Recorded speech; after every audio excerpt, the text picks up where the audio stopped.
Thanks for making me jump.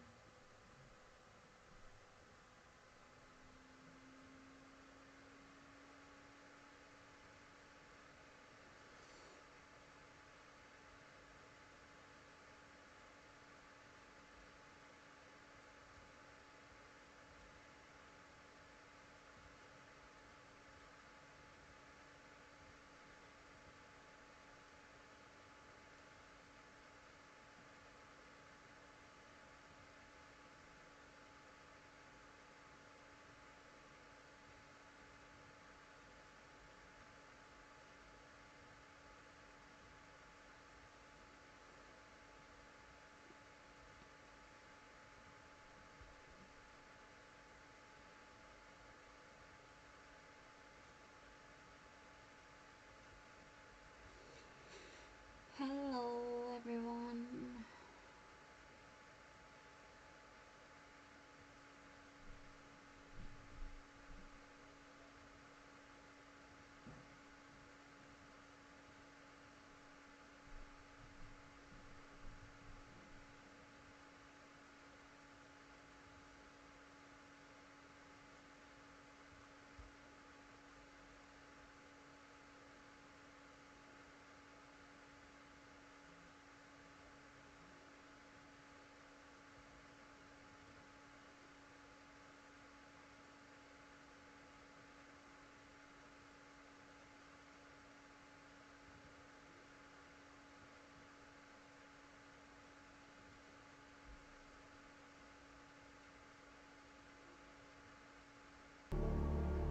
This headstone in East London is the final resting place of a young girl who left England for a better life, only to return in a coffin 2 years later.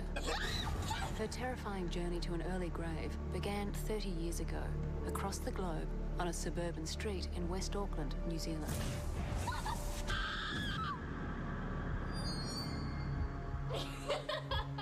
She's fun. She's a really nice person. Starting to live life, get out into the world. You can see her dancing.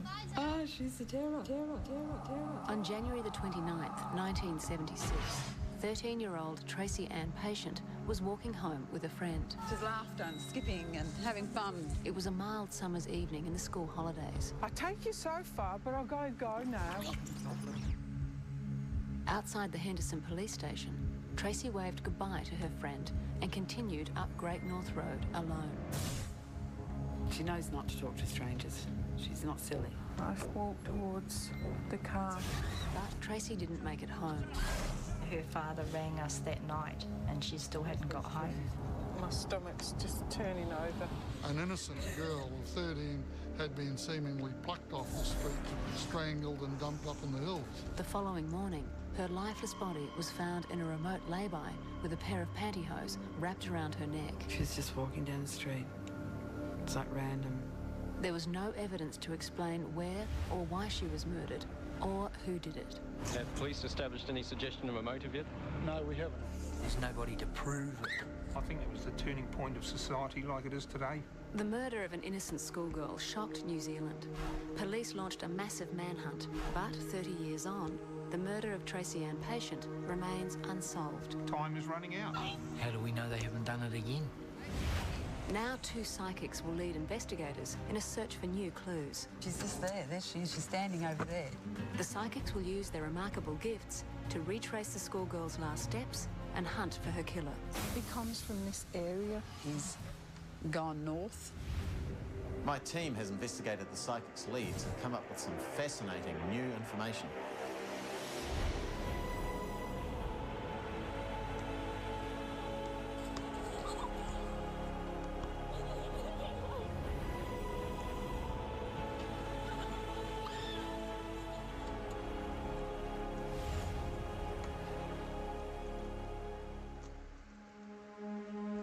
Tracy's family migrated from England in 1974. The Patients settled in the West Auckland suburb of Henderson. The area is known for its stunning surf beaches, bushwalks, vineyards and laid-back residents. Tracy settled in well and soon made friends. Oh, she had a neat personality. She was so bubbly.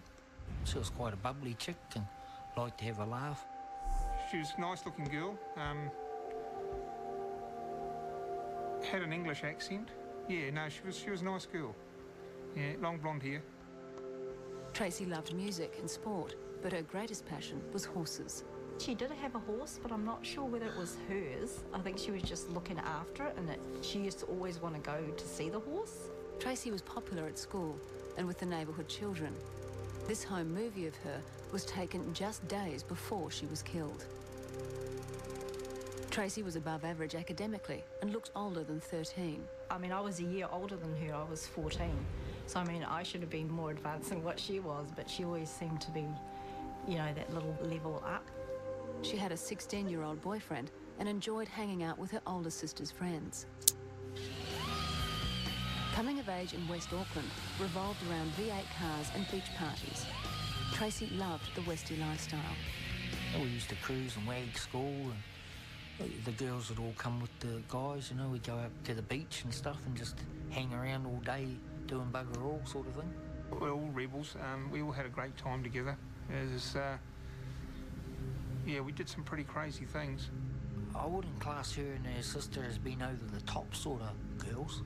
They weren't, you know, that loose that we would say, oh, you know, it was due to happen to that girl, you know, or something like that, because it wasn't. Back then, your parents just turned a blind eye. And they knew that their kids were in reasonably good company. But Tracy's parents weren't so trusting, and the patient girls had strict curfews. Yeah, all right. Well, it's just the way I've brought them up. I've got 3 girls, so obviously I'm on some all the time, you know, and the dangers that are around. Her father was so strict, and her sister was going sort of the wrong road as well. I mean it, Trace. They weren't ever allowed to do anything. I'm pretty sure the old dad kept a fairly good finger on the pie what was going on. Like, you know, if they were due home at a certain time and they didn't turn up, I'm pretty sure he was onto it. You had to be home by 11 or 10. That was an unwritten law. And if you weren't, you were in big trouble. But Tracy found herself in trouble deeper than she could ever have imagined. Her young life, full of promise, was brutally cut short on a summer's night in 1976. Former Detective Bruce Scott was in charge of the murder investigation. In a distinguished career, he rose to the rank of Assistant Police Commissioner.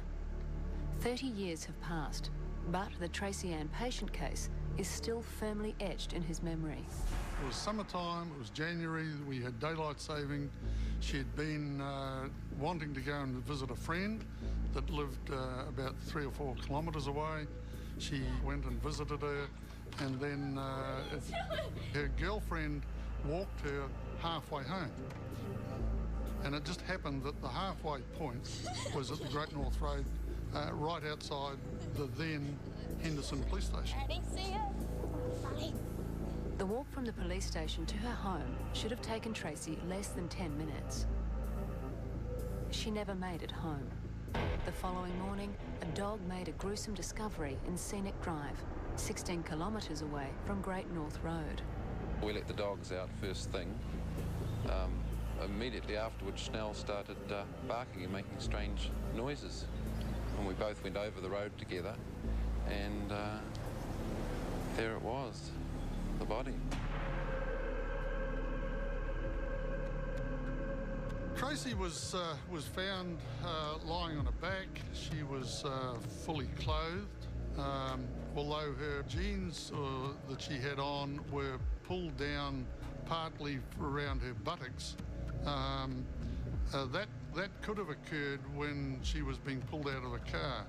So there was no evidence of sexual assault at all, but she was just lying there on her back, as I say, fully clothed with this tourniquet around her neck. Now, I say a tourniquet. The tourniquet was made by a pair of pantyhose being placed around her neck and a piece of stick being twisted round, and in fact she had long hair, and she actually had some of the hair, her own hair was twisted into the tourniquet as well. So she actually died from manual strangulation. The murder shattered Tracy's family. In a tragic irony, the patients had moved to New Zealand because they wanted their daughters to grow up in a safe environment. They were forced to wait an agonising 6 weeks for the coroner to release her body. They were so distressed, they fled to England, taking Tracy's body with them. I think it just destroyed the family. Well, it did. It destroyed the family, totally. Very, very sad. And they went back to England. The social impact in Henderson, I think, was quite significant. I mean, it was shocking then, as it would be today. I was just dumbfounded, speechless, really. It was just a big shock to everybody, really. It sent ripples through. You know, everyone was quite worried about it at the time, and then they never got the guy. I think it was the turning point of society like it is today. I mean, there was a lot of pressure on me. Police established any suggestion of a motive yet? No, we haven't. I'm not saying there are any better murders than others, but I mean, this was a particularly nasty case where an innocent girl of 13 had been seemingly plucked off the street, strangled and dumped up in the hills. So I mean, it was something that all responsible parents dread. I just think more of her because I've got kids her age, girls her age, and I'm always living on the past with my kids. Don't hitchhike, don't get into cars, you know? Yeah. And they know about her as well. Next, as Henderson reels, pressure mounts for police to find the schoolgirl's killer, and everyone comes under the spotlight. Oh yeah, I was hassled, really hassled, intensely. The police gave me a hard time. We couldn't dismiss the possibility that it was some complete stranger that had literally dragged her off the street.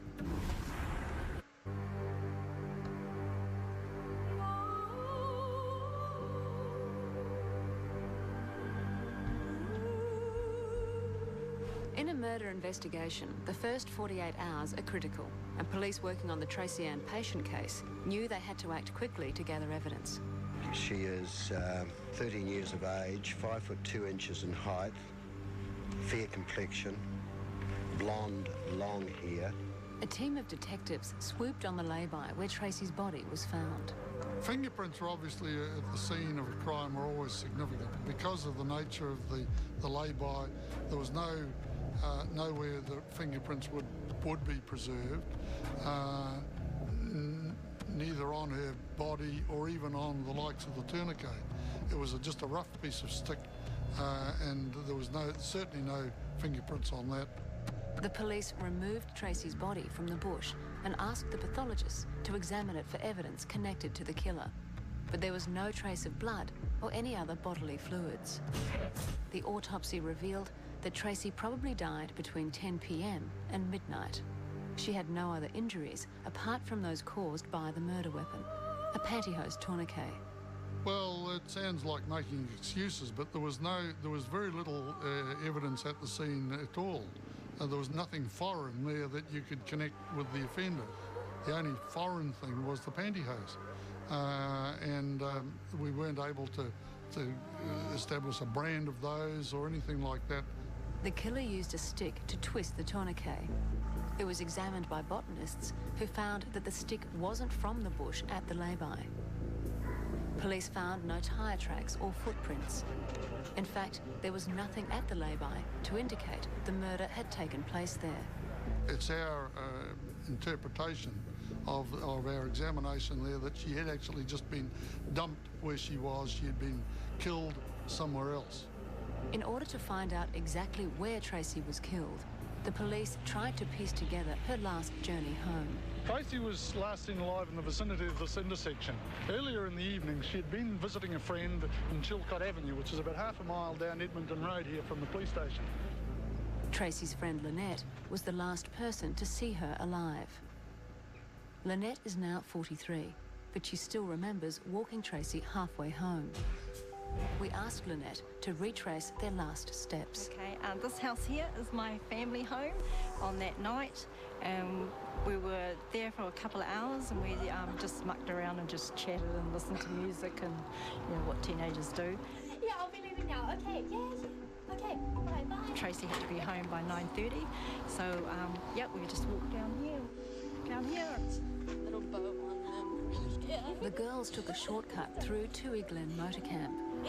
Yeah, this is a shortcut that Tracy and I took to get to the main road through the park here. This is where Tracy and I parted. We were walking up this side here of the road and we were standing here and this is where we parted from each other. Alrighty, see ya, see ya. And she walked up that hill and when she turned around to wave, I just waved to her and then I just went back that way to go back to my house. And that was the last I saw of Tracy. Lynette arrived home safely, but Tracy didn't make her 9:30 p.m. curfew. John Patient here, sorry to call you so late. Her worried father phoned Lynette's house. Yeah, it was later, weren't it? Getting a wee bit dark, I think, weren't it? Yeah. I don't suppose Tracy's left already, is she? Oh, no, she's left a long while ago. Lynette's been out, I remember saying that. Lynette's been home for ages. Yeah, I was home when her father rang us that night and she still hadn't got home. Okay, thanks anyway. Well, of course, the reality was she didn't arrive home. Her father became concerned. Is that the police? Finished up ringing the police sometime after midnight, which is perfectly understandable. And then the next day, the very next day, there was a chap walking a dog up on the Scenic Drive where she'd been dumped. For police, the key question was how Tracy ended up in a lay-by 16 kilometres from Great North Road. She obviously got from the Great North Road to the Scenic Drive somehow, obviously in a car. And one of the things that came to my attention very early on was how these young kids in Henderson, they would hitchhike 100 yards round the corner. She might have hitchhiked, but I don't actually think that she would have got in a car by herself with a stranger. Well, I can categorically tell you this now. There's no way that Tracy would have got in a car with someone she didn't know. That just wasn't her. No, no way would she get in. I'm positive on it. That suggests then, in a way, doesn't it, that it was someone she either knew or at least thought she knew? It's the way I see it, or forced in. We couldn't dismiss the possibility that it was some complete stranger that had literally dragged her off the street. But if that had occurred, she would have screamed and all those sort of things that would have drawn attention to herself. So she probably got into her car with someone she knew. So having got her into a car, did she get out of the car when she was killed, or was she killed in the car? So I really don't know. One can only surmise that's probably more likely that death occurred in the vehicle, although that's not necessarily the case. Well, I just feel there must be somebody who's here because, as you say, it's such a busy road. The Great North Road, 9:30 at night. It's got to be. It's just got to be. The police sifted through dozens of contradictory sightings of a girl fitting Tracy's description. Witnesses claimed to have seen Tracy with a teenager in a Zephyr, with an older man in a brown suit driving a brown car, with a group of young people in a Mark III Zephyr, and in a Morris Minor on Scenic Drive. You could say that the more sightings there were, the more difficult it became, because she can't be in 2 or 3 or 4 places at once at the same time, obviously. Among the sightings, police were particularly interested in tracing a car seen acting suspiciously on Great North Road on the night Tracy was killed. It's a white 1967 Cortina, painted white or cream. It's our best suspect vehicle. Police never found the white Cortina. There's dozens and dozens of suspects in them, so it's a case of laboriously going through them and eliminating them one by one, and hopefully we have our offender amongst them. The boyfriend was certainly a suspect, as were any of the boys that she associated with. Oh, yeah, I was hassled, really hassled, intensely. The police gave me a hard time. I was down there practically every day. They were trying to get, answers out of me, and I didn't know anything. And then they thought I was hiding something.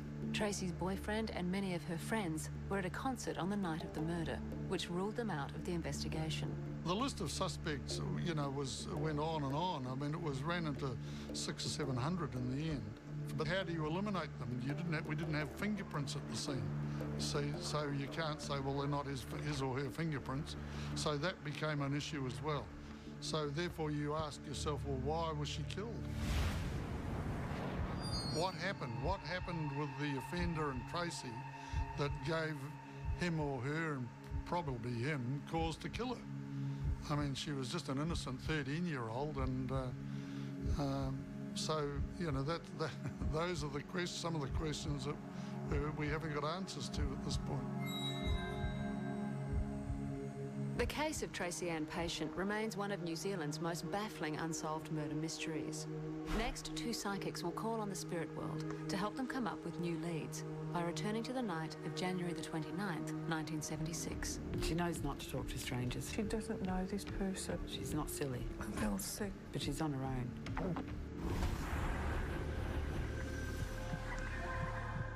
I could be overhearing all of this right now. The final episode. Don't do anything stupid. In the car, what happened? Those are some of the questions that we haven't got answers to at this point. The cruel killer of schoolgirl Tracy Ann Patient has evaded police since 1976. The file is still open, but the trail has gone cold. Now, 30 years later, two psychics will ask the spirit of Tracy to help them identify her murderer. To assist in the Tracy Ann Patient murder inquiry, a New Zealand and an Australian psychic have been selected. 70 psychics from across New Zealand were tested. A little-known solved murder was chosen for the testing procedure. Presented with only a photograph of the victim, the psychics were asked to produce details of the crime, the location, and the killer. Of the 70 psychics tested, only 3 were able to describe intimate details of the case. One of these New Zealand psychics, Sue Nicholson, has been chosen to investigate the Tracy Ann Patient murder. Sue works full-time as a psychic medium. She often takes on the persona of the spirit and lets them write using her hands. Well, as a child, I used to see people, dead people, in my bedroom, and they used to come and sit on my bed and tell me things. 100 Australian psychics were also tested. Only 5 were able to provide intimate details of the obscure solved murder used in the testing procedure. One of these psychics, Deb Webber, will assist in the Tracy Ann Patient case. Deb openly lives and communicates with the spirit world. She is a columnist and holds seminars that present life after death as a reality. Both Sue and Deb are clairaudient and clairvoyant, which means they hear and see spirits. I can feel them, touch them, have the scent come through, I can taste. I get the emotions and the feelings that go with that as well, so I hear, see and feel. Psychics are interesting, and it's something, while the police can cynically say, you know, that psychics, we don't take any notice of them, I certainly have always accepted that, you know, that advice from anybody. I think psychics could be a good idea, you know? Why not try anything? No, psychics, I've had experience with psychics. They're an oddball lot. They grab your hand and say, oh, you'll live to 120, you know, and next week you're dead. The psychics have been told that they are working on an unsolved murder, but they have not been given any details of the case or the people involved. The psychics have never met and have been kept separate from each other at all times. They have been kept under constant supervision to prevent them researching the case. Only positive statements were confirmed. Each psychic was filmed non-stop in one day. Deb is given a photograph of Tracy, which she chooses to keep face down. We're going for a woman here. She doesn't feel that old. But she's not a little girl. She seems to have hair around her face. It's not short hair. It's got a bit of length in it. So she could even be young teen, but trying to be older. So I'd say around about 13. Tracy was 13 when she died. Right. On a different day, Sue was also given a photo of Tracy, which she chooses to look at. I see a range from, I know, 15, 17. She was quite, what I'm getting here with her, she was quite mature for her age. It's like, wow, you know, I'm thinking she's quite a big, you know, developed. She's fun. She's fun. She likes to have a good time. She's very much starting to live life, get out into the world. She's a really nice person. She used to love music. I can see her dancing, and She had an old record player or something, because I'm seeing records. It's like an animal. There's an animal here that she loves. And the colour brown keeps coming in. It's a horse. I'm sure it's a horse because I can see the ears. Oh. So she likes riding. Oh, she used to love horses. She used to always wanted a horse. Tracy did love horses and she dreamed of owning one. I keep getting England. Funny I want to say English, but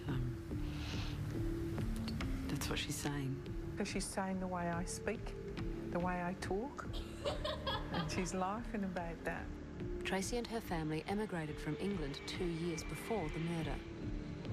Must have a sister or something here, sisters or something. I've got females in the house. Tracy had 2 sisters. Could be 2 sisters. On the dot. Father seemed to be very, very strict. She had a strong father, but she loves her dad.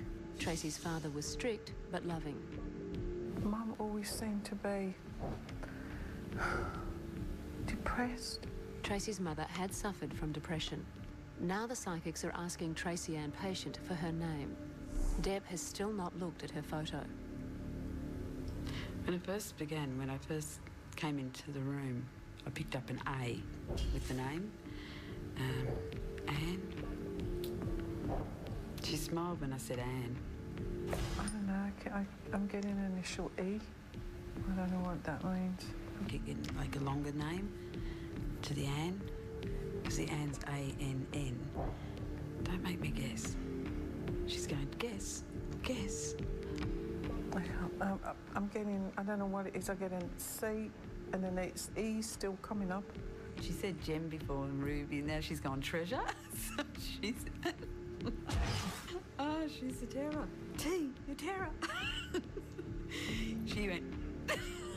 She's nodding. Oh. Tracy. Within minutes, Deb has named the victim. Give me your year.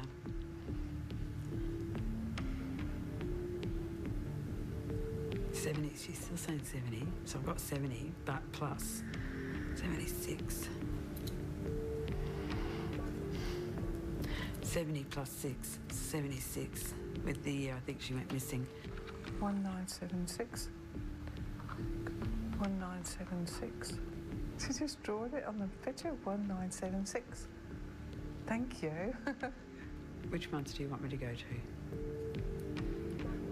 Starting. So January. Starting. Before school. Because I've got it just in school holidays or something here when she went missing.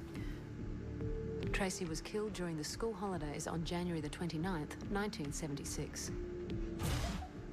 She was walking. She was going back home. She had been with friends, a girlfriend or something, because I seem to have another little girl coming in over here on this side of me. She's not passed over. For some reason, taking that shortcut, I keep getting shortcut. And she was going through this park or going through this area of a park because I'm seeing, let's see, swings, roundabouts. Isn't it there's a park somewhere? I can feel a park, but the park seems to be behind me. So she's walking away from the park, but I can see houses as well. So it's in a normal suburban street. Psychics Deb and Sue have correctly identified that Tracy and a friend took a shortcut through a park. After saying goodbye to her friend outside Henderson Police Station, Tracy began walking on her own up Great North Road. What happened to her next remained a mystery, until now.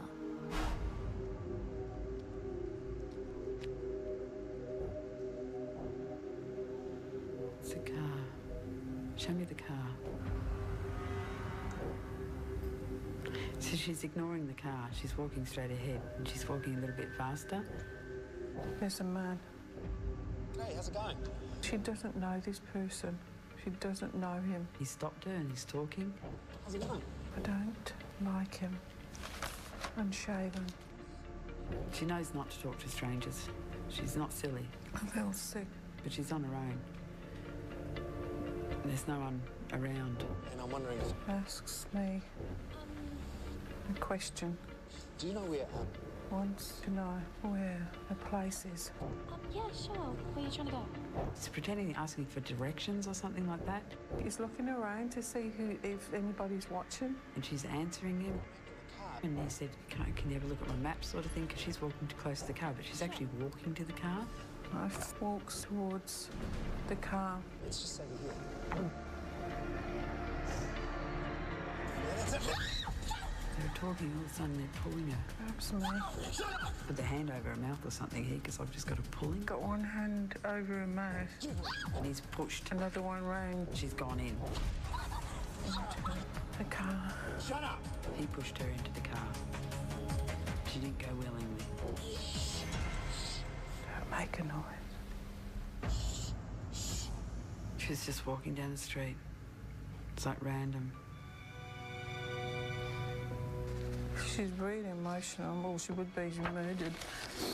Oh, this is the hardest part for them, going through their own death again, so we'll just have to give her a bit of a breather in a moment.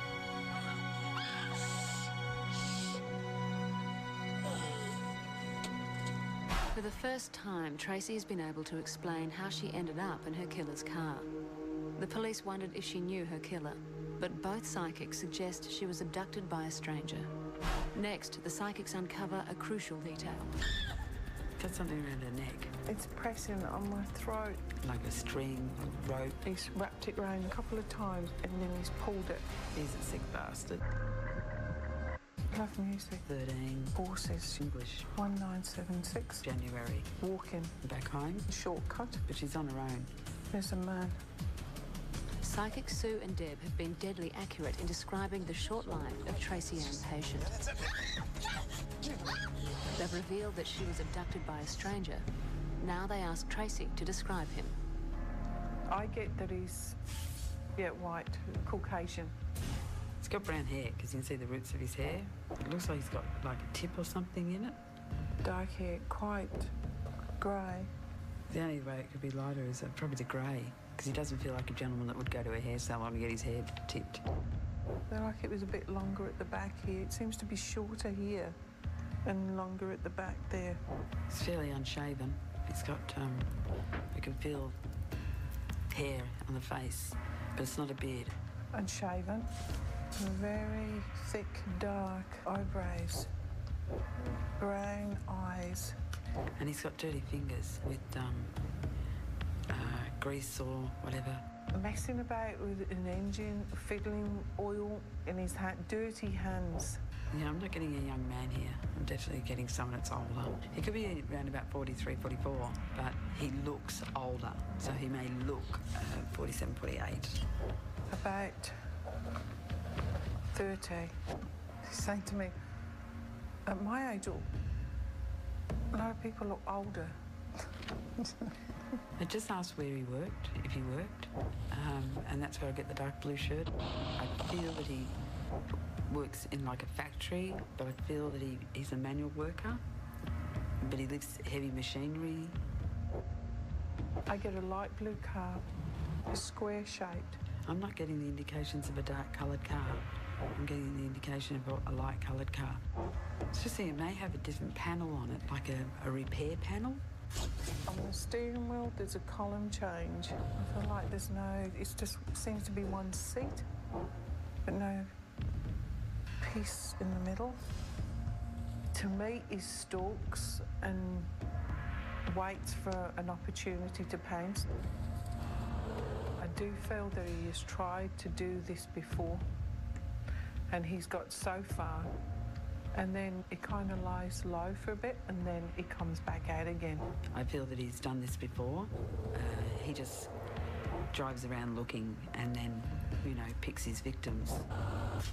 I feel like he was also watching round a school. Deb and Sue have painted a vivid description of Tracy's killer. Now they ask her again to relive her frightening last moments after he forced her into his car. She was screaming. Screaming at him. Screaming at the top of her voice.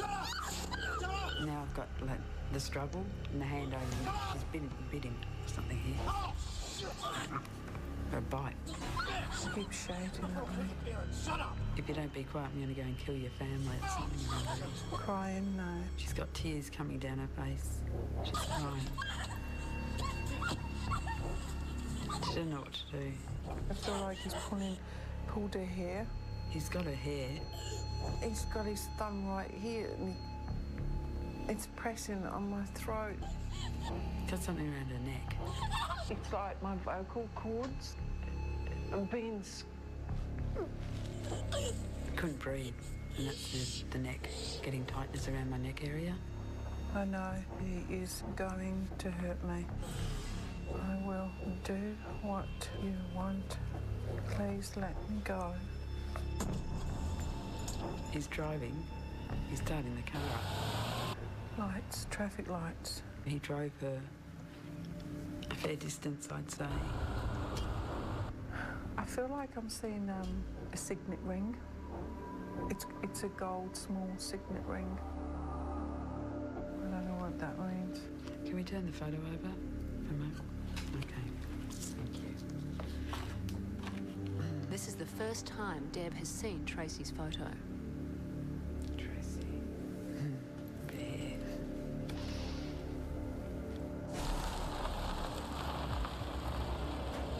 Something seemed to happen in the car on a sexual basis. He starts touching me and I tell him I'm crying. I don't want him to touch me. He's a sick bastard. Sorry. Because I don't think he just played with Tracy. I think he actually was playing with himself as well. She's not telling me rape, but I am definitely getting this strangulation more than anything.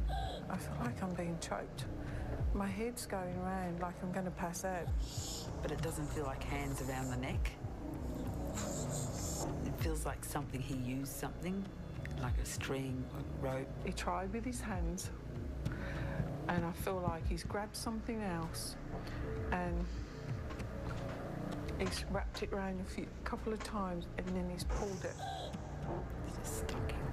It's stretching. She's stretching it around. So to me, it could be a stocking. Because I thought he had her hair before, but that could be the back of the stocking that I got as well, like with her hair though. I had it in his pocket. Because he had an intent. He knew what he was going to do, and he knew he had to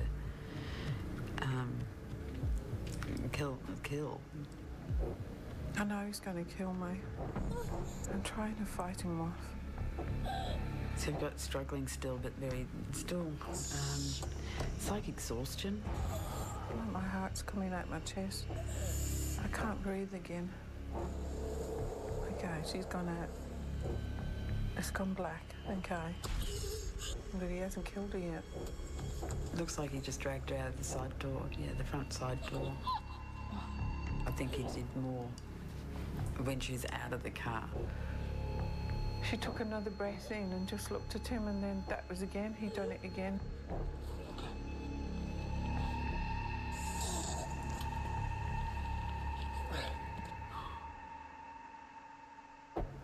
And then he finishes. Takes her life at that time, at that point. She's dead. And he just walked off. Only Tracy and her killer know exactly what happened to her on the night she was murdered. And yet psychics Deb and Sue, who have never met, have described the murder with chilling similarities. Both psychics think the killer's motive was sexual, but that Tracy wasn't raped. Deb and Sue both identified that Tracy was strangled, and Deb correctly named stockings as the murder weapon. Now the psychics ask Tracy to describe the area where her body was found. I keep seeing leaves. A lot of leaves. I'm hearing leaves. I don't know why. I've got trees and like bushland. It wasn't like he tried to hide that body. She doesn't think it's that long after that she was found. Probably the next day or something. My shoe's gone. One of Tracy's jandals was broken and lay in scrub nearby. She's giving me a dog. Someone's with the dog. I don't think the dog's on its own, but I'd say someone's walking the dog because I've got a leash. Tracy's body was found in bush by a dog the morning after she was murdered. Okay, Tracy, can you look at the map for me? Now Deb asks Tracy to show her on a map of Greater Auckland exactly where her body was discovered. Just take me over here. In this area, over here, Henderson Valley sort of area. That's where she was found, up near this Scenic Drive area. And she lived... Can you show me where you lived? No, I don't want the vision of the house. I want the vision of the map, please. Over here, she's coming over. No, she said too far. So, Henderson?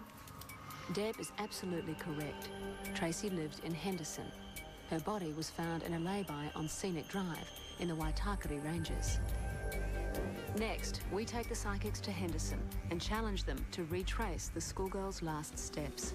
I can see his car. He's definitely in this area. He was following her. He followed her. He saw. They split up. He's watched her before. The friends had to split up. He came from over there. He was in here first. Hold on a minute. Anything in a 40B? Frankly, I had bigger breasts than some of the women I dated. Somebody will notice the size of his boobs. I've had women ask me, were they implants? I've never been with a woman, sexually. I think this one's a bit too small. I don't mind being a little different. I can go like this all day long, and it's neat. My Man Boobs and Me. On a warm summer's evening in January 1976, 13-year-old Tracy Ann Patient was walking home along Great North Road when she simply disappeared. The following morning, her body was found in a lay-by in the Waitakere Ranges. She had been strangled with a pair of pantyhose. With no evidence, police could not catch the schoolgirl's killer. 30 years later, psychics Sue and Deb are investigating the murder of Tracy Ann Patient. Armed with only a photograph, they have correctly identified the name of the victim, Tracy, and the month and year of her murder. 1976. January. They have also pinpointed how she died. I feel like I'm being choked. It's a stocking. It's stretching. And where her body was found. Up near this Scenic Drive area. Now the psychics will attempt to follow Tracy's fatal last walk home. On different days, we take them to Lynette's house, where the journey began. Without telling the psychics any details, we ask them to show us where the girls walked, where they parted, and from where Tracy was abducted. So what I'm getting is I feel like I want to go down here. I want to go down a shortcut. I want to cut through a passageway or an alleyway. This just feels like home energy, you know, safe, secure, happy. I've still got chatting like friends, a friend. Tracy and Lynette walked from Lynette's home in Chilcot Road, taking a shortcut through Toohey Glen Motor Camp. I feel like I'm getting late. I'm getting late and I feel like I should be home by now. I better hurry up and get home. I think she's running late to get home, and also it's getting dark. It's getting dark? No. It was starting to get dark and Tracy was running late for her 9:30 p.m. curfew. I want to go down an alley or go down a shortcut. For some reason, taking that shortcut, I keep getting shortcut. There we go. The psychics have been told nothing of Tracy's last walk, and yet they are both heading in the same direction towards the shortcut through the park. That's the fence I saw. It was like a metally fence. Yeah, I can hear her skipping sort of down here, actually. She's laughter and skipping and having fun. She kept doing this when she was going along here. She had a stick in her hand. Her friend is saying, I take you so far, but I've got to go now. I've got to get back. In 1976, this park was the popular Toohey Glen Motor Camp. Hold on a minute. It was a favourite hangout for local kids. I feel like he came from over there. Yeah, he's definitely in this area. I'm definitely getting that he was in here first, this area here. But she had to keep walking, and he noticed her. I actually think his car was down here first, but this is not where she was taken, because he followed her. I feel like he was following her, but then he went around another way, because he thought she's going to go walk. He's watched her before. He's watched her before. Because he knows she's walked this path before. She's walked it before and he's seen her. The psychics have revealed a vital new lead. Both believe the killer first saw Tracy in Toohey Glen and followed her from there. Without any help from the crew, Deb is walking the exact route taken by Tracy and her friend. She's walking away from the park, but I can see houses as well, so it's in a normal suburban street. They split up. The friends had to split up. Tracy and Lynette walked up Edmonton Road towards the intersection of Great North Road, where they parted company. And she walked up that hill. I just waved to her and then I just went back that way. And that was the last I saw of Tracy. This is where she said goodbye. Her friend went home and she had to rush home, so she sort of had that fast walk in a step. But she went up, I feel that she went up the hill, because the house is up over the hill a little bit. So you have to go up there. I feel like I want to keep going over this way here. The psychics are correct. Tracy's house in Delwood Avenue was up the hill and to the right. They now continue Tracy's journey up Great North Road.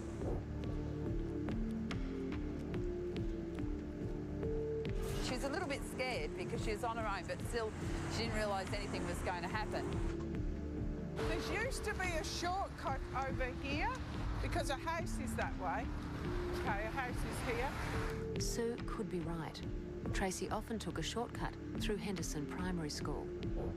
The car's coming up and then stopped around here. I feel like he's come up here, pulled the car in over there. She's still walking while he's talking to her and he's driving slowly. He stopped. Okay, got it now. Okay, I can see his car. He's pulled his car over there, which means she's had to stop to talk to him. I can see, because he's saying, excuse me. Can you help me out? Yeah, sure. He's saying, where is this? And she said, oh, I don't know. I've got to go. Are you from around here? Yeah, I am. Look, I've got a map in the car. Can you help me out? He talks to her on the side, looks around. Yeah, sure. And pushes her in the car. I think the stocking went pretty much around her neck straight away because he had hold of her. Yeah. He says to her, we're just going to go for a ride, and that's where he starts taking her to where he's going to murder her. That's what I'm getting. And off they went. And I'm being drawn to his energy right over on this hill, over that way, in that direction. Okay, I want to go. And that's where he decided to actually dump her body and take her there, because he knew that area. Sue is pointing directly towards the Waitakere Ranges, where Tracy's body was found. It's the same area that Deb identified on the map of Auckland. That's where she was found, up near this Scenic Drive area. Next, we set the psychics the seemingly impossible task to find the exact location in 17,000 hectares of native bush. I feel like I'm getting closer to it. Definitely getting closer. She's just petrified. Just here. Just here. She's just there. There she is. She's standing over there. And the psychics make a breakthrough.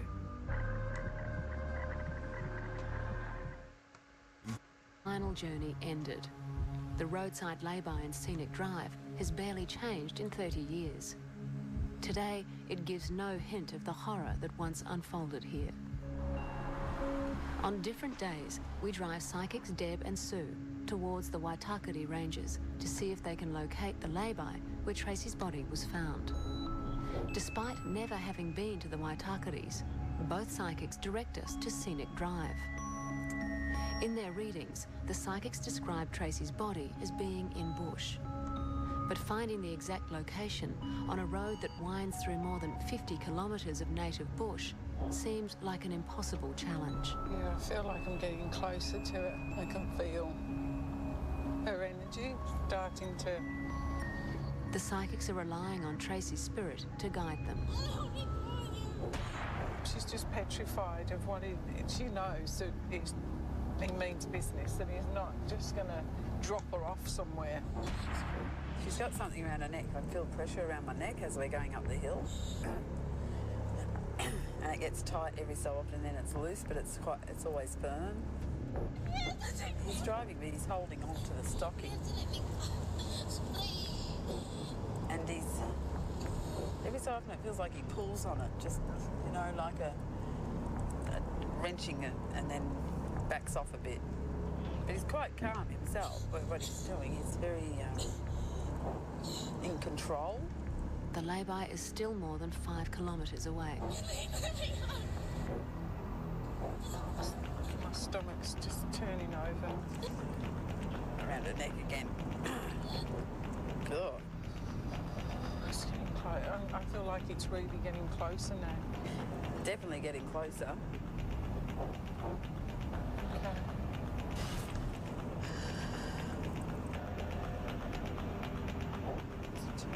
There's going to be a road or like a turn off that we're going to go down. I think we go to the right when we turn off. The lay-by is at the end of this stretch of road. To reach it, the psychics will have to turn right. And that might be it. Because it's just on the ridge of the hill here. I thought we have to turn right just here somewhere. There's a road here. This road here. Turn right here. Oh, see, there's the track, there's the dirt. Here it is. We have to stop here because we have to go for a walk. I think he took it in here. Tracy's body was found off a track to the right. It's not far, it's just here, right here, behind here. She's just there. There she is. She's standing over there. She's there. Look at her. There she's going. There. Look.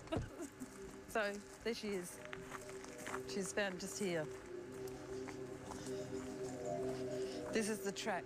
I knew there was a track of some kind with stones on it, and her body was just placed in here. Incredibly, Deb has found the exact location where Tracy's body was discovered. It's just here. I don't have to go too far in, and that's where Tracy laid. On a different day, Sue also wants to turn right at the Waitakere Dam car park.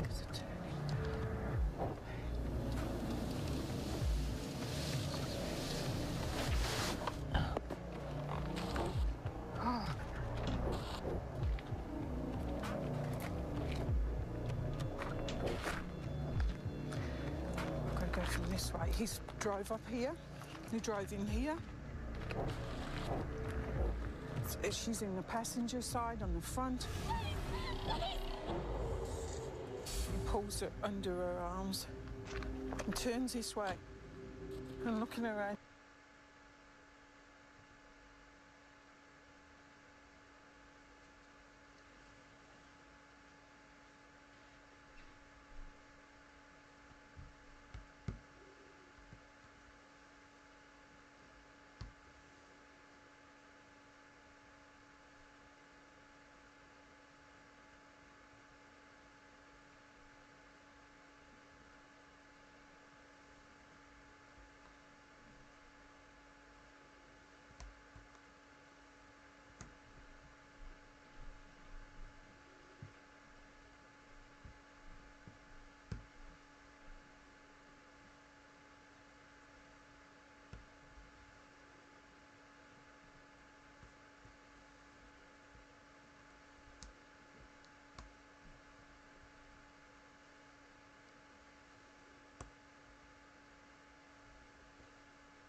Oh boy.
Done.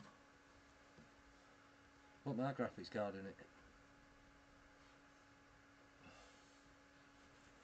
Would you like a treat? Come on then.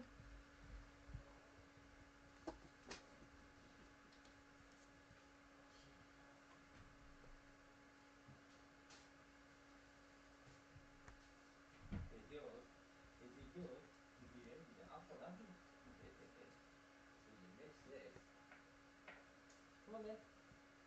Bit you hungry? Yeah, a bit you hungry, aren't you?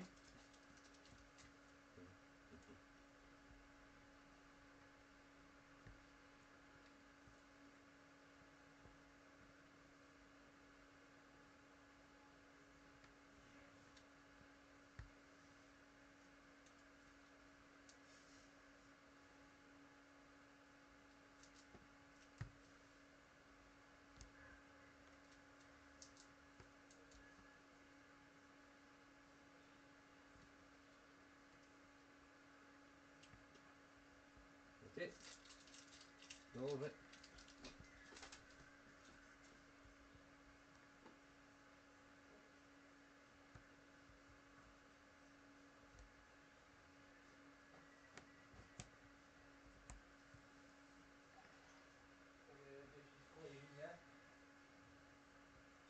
Hmm? Think your dish is clean? Yes. Want some dinner? You need dinner? Come on then. Oh.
Yeah, I'm all set up ready to test run it.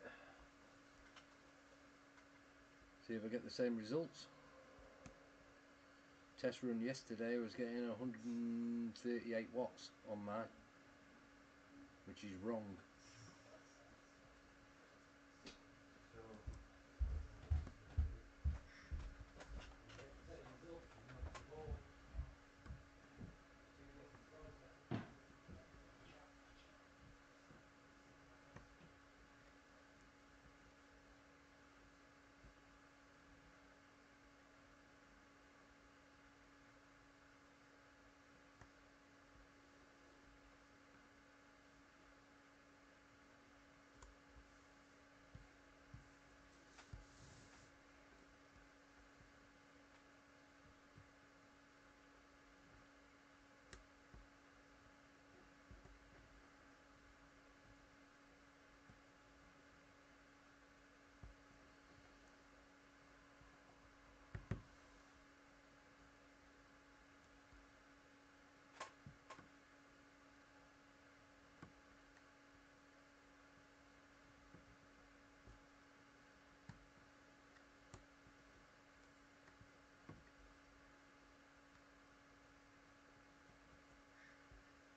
Pieces might be in another puzzle.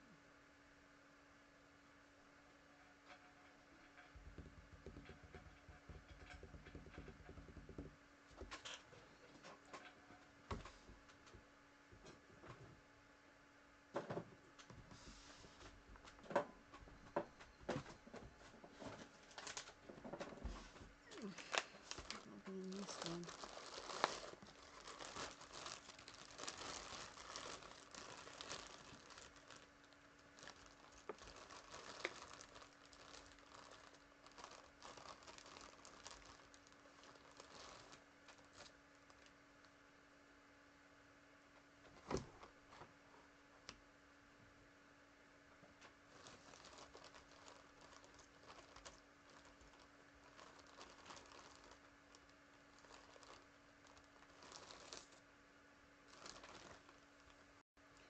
Hiya, Linda.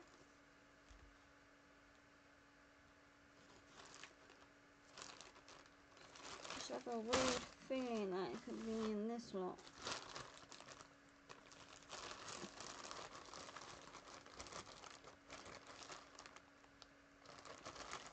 How are you doing?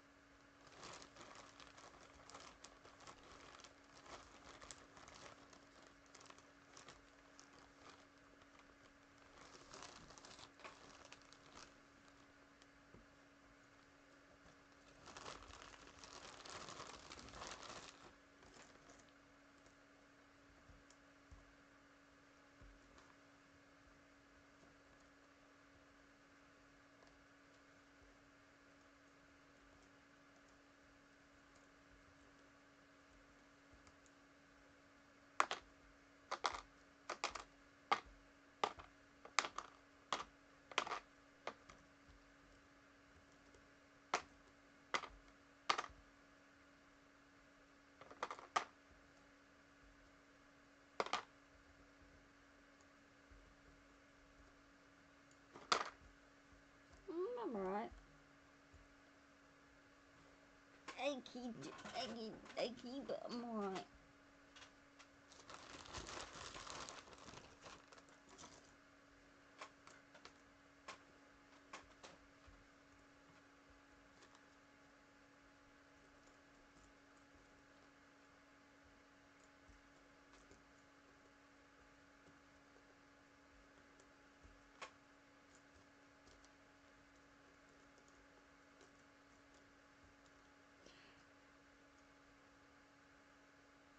You're better? Oh, good. Good.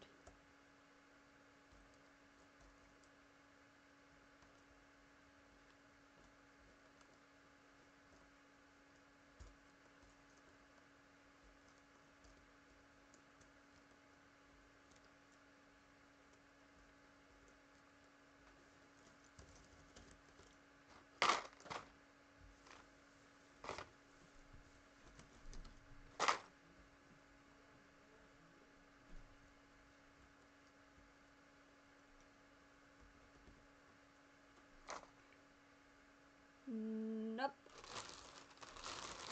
This is the old one, and this is the one that's just finished. There's 3 pieces missing, and I'm having a funny feeling that it's in this lot.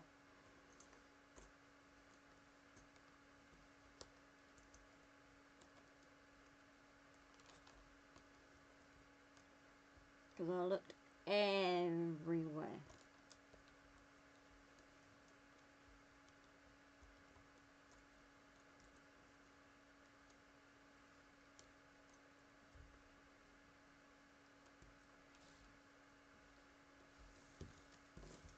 So I'm just going through it.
She looked at me as if, no, Mum, I ain't took it.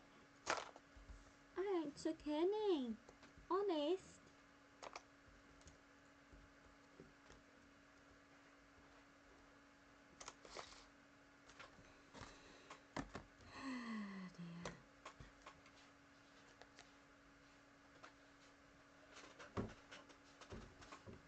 And not on the floor or anywhere.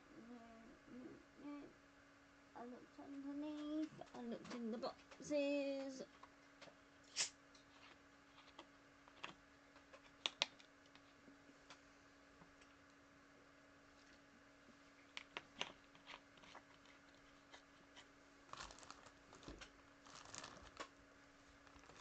But yeah, I have a funny feeling it's in this lot.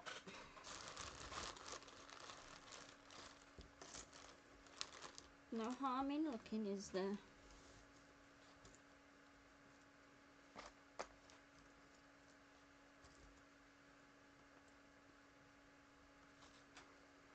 No, it's too light.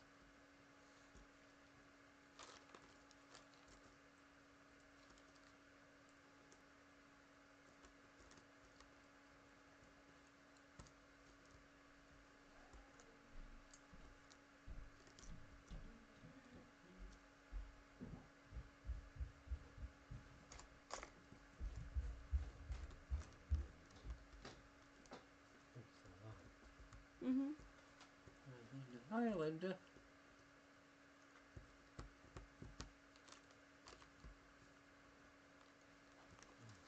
Same results.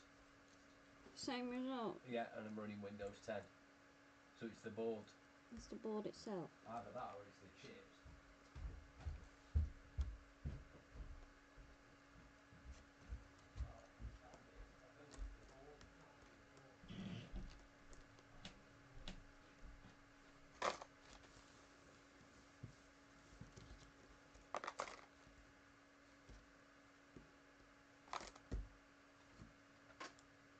I don't know why, but I keep thinking today's Saturday.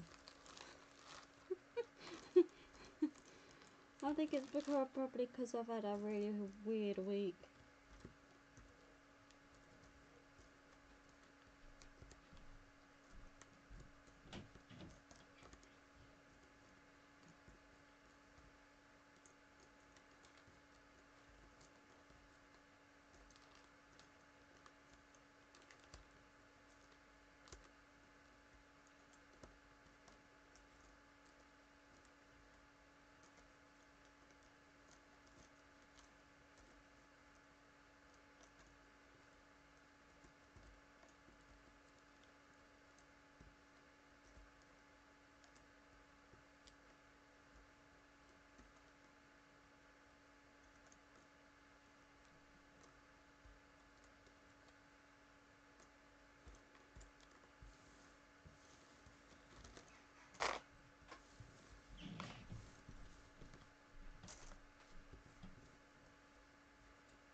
Too light.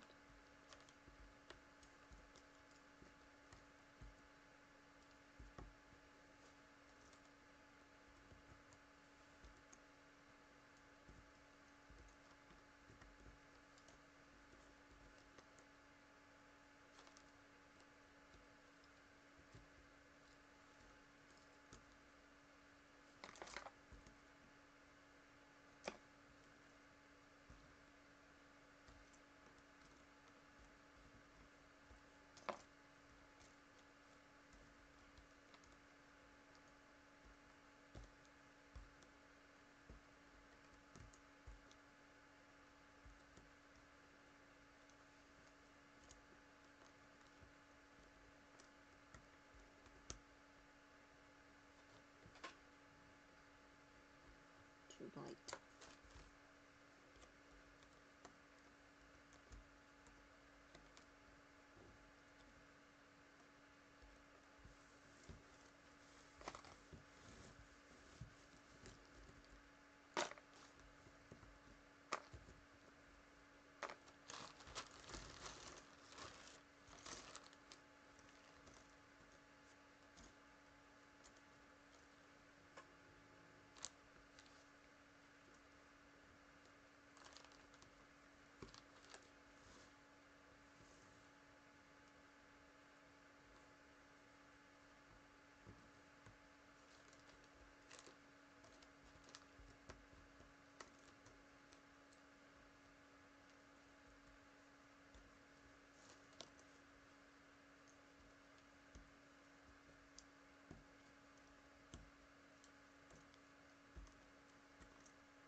Right, I am going to call it now, everybody. Thank you so much for joining us, and I will see you guys later.